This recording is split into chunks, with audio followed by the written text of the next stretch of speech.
Hi, I'm Dave. And I'm Matt. And welcome to Sofa Reviews. Today we're going to review Sky Captain and the World of Tomorrow. So we start off, and I really like the retro aesthetic. You're just not learning, aren't you? Wait, the Hindenburg 3? When's this set? Well, the film's actually set in 1939, 2 years after the Hindenburg disaster. But that's not the stupidest thing in this film. Wait, so this is another stupid movie? Yep. Why are you doing this to me? Well, you said you wanted me to share more. I meant your whiskey! So we get shown Polly Perkins, a reporter investigating the disappearance of scientists. She meets a scientist at a cinema who explains that he's the next to be kidnapped. No time for that now, though. Giant robots are attacking.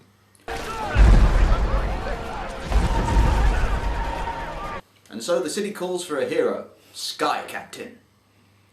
Of course, if Jude Law really was your only hope, I'd recommend suicide. So we see Polly Perkins amidst the action of the giant robots, and it becomes painfully obvious that it's a bad CG green screen effect, and she doesn't look like she's there. There's no sense of threat or dread to this character, and we just don't care. We also get to see Jude Law destroy one of the robots by blowing up its knee. So the robots come along and attack the city, and then they just leave because they hear a horn? We're then treated to a lovely little selection of newspapers showing that the robots have been stealing resources from all around the world. So Sky Captain flies back to his island base where he has a team of mercenaries. Here we're introduced to Dex, the tech guy. How you been, Joe? Miss me? Get out. Well, it's nice to see you too. Then we get this tedious back and forth argument between Polly and the Sky Captain himself. Basically it amounts to, they used to go out, they don't anymore, and they don't get along. We're in this together, right, Joe? So they break into the scientist's lab to try and work out what the plot is meant to be. They get there just in time to see the scientists getting killed. I don't want to hurt you. While Jude Law is stubbornly not dying, the scientist hands Polly a plot device. Of course, this seems dangerously close to making you think, so more robots show up. This time they're robot planes for a bit of variety, and who knows, we might even see some aerial combat in a film called Sky Captain. They're really unprepared for this attack. They think the siren is just for Jude Law.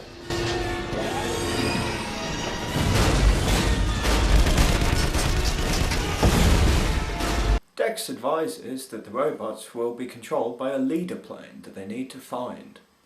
Which should be pretty hard, really. I mean, it's not like it's going to be bright blue. Oh, god damn it! Hey look, the film that's pretending there isn't a Hindenburg disaster is now recreating the imagery. Classy. So they take the battle to the city for no real reason at all, to be honest. Go left. Sit back, Polly. There's a shortcut down Broadway. You're in a plane! Up is your shortcut. It becomes apparent at this point that one of the main problems with the film is that all the action scenes are incredibly dull. You'd think, seeing as Jude Law's the hero, he'd fly over the ocean and take the battle over there, reducing the civilian casualties. But no, he's just a dick. He does eventually think of this, but I mean, only after at least 500 people have died. So they go over the ocean and...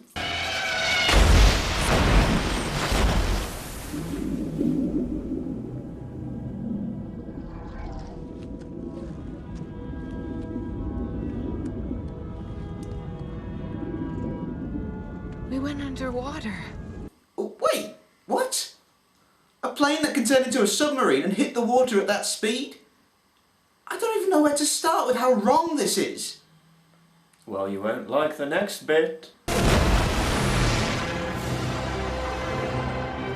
And now it's a plane again. How do you get that much speed? Ah! So they get back to the base to find it in ruins and filled with robots, but again, the moment Jude Law shows up, the robots conveniently decide to disappear. Well, I don't know what these cylinder things are, but I best make sure they're still a secret. They're still secret.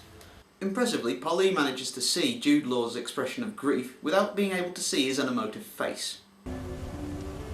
be all right, Joe. Dex can look after himself. I guess that's why he got kidnapped. And so they meet with Jalili, who's their guide. This is where civilization stops. Not even a minute after being told that this is where civilization ends, they find a mining outpost. And so they go into the mines only to get captured. Give me the vials and the girl will live. What vials? What are you talking about? And it's a good thing Polly kept those vials secret because, well, actually they nearly get her killed. Wait.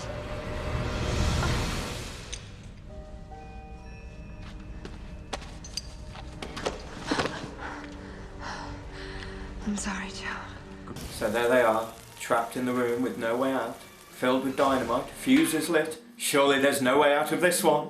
Could we just for once die without all this bickering? Damn you, Jalili, you talented comedian. Why'd you have to save them? It turns out the explosion is so powerful, it blasts them into a threesome.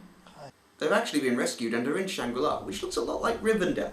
Anyway, they find out where the bad guy, Totenkopf, is, and fly off to find him. That's right, that's where Totenkopf is now. Dead centre in the middle of nowhere.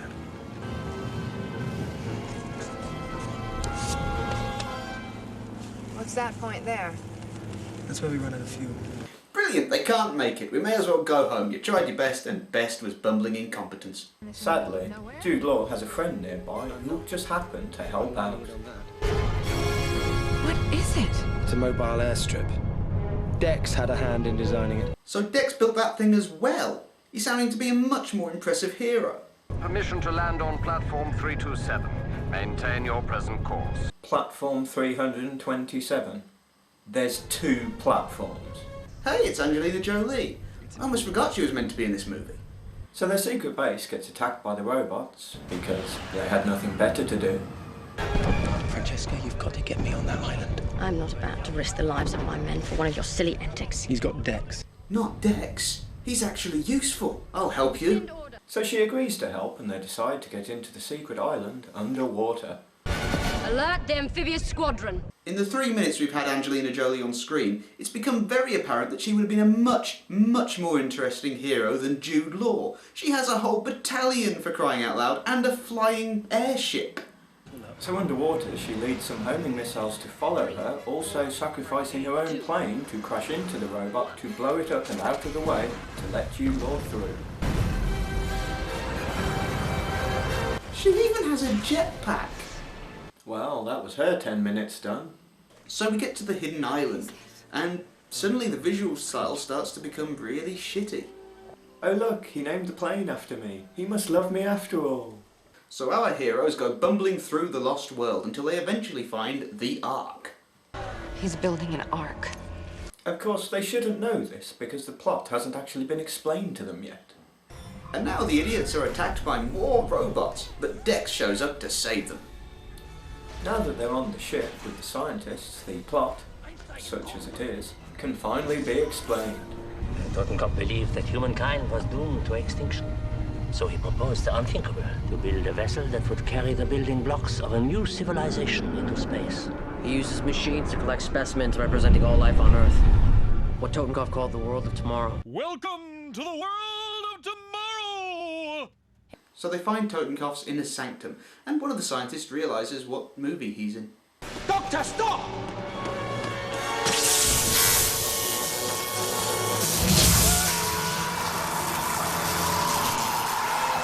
So Dex disarms the trap because, you know, he's not really been pulling his weight so far. And then they find Totenkopf himself, who's dead. And he's looking pretty good for a 20-year-old corpse. But there's no time to admire corpses now. There's a rocket to stop. Dex, show me what to do. Jude Law finally admits he's a complete idiot and needs constant direction. So he goes to stop the rocket. The terminal's on board the rocket.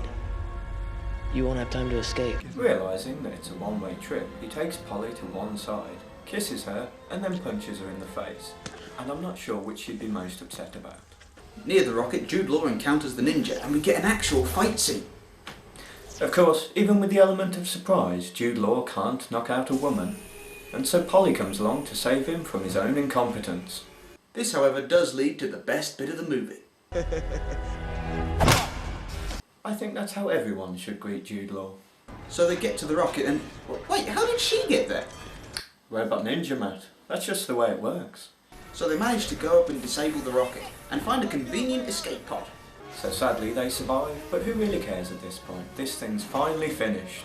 In conclusion, this movie is god awful.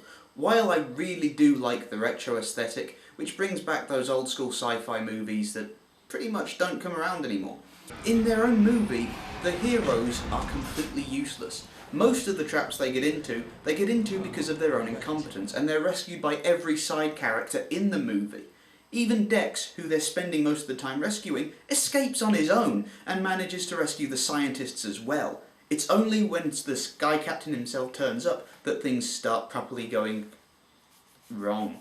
Right, the film won a lot of awards for its visuals because it sure as damn wasn't going to win them for its plot. Angelina Jolie, 10 minutes. Omid Jalili, 10 minutes. Michael Gambon's in it for 5 minutes. All of it is really pointless. You've got these good actors, critically underused. The whole film is just a complete waste of time and talent, and I have just had enough of these shitty green screen films with robot armies in. Ooh, if anyone needs me, I'll be in the Angry Dome. Make my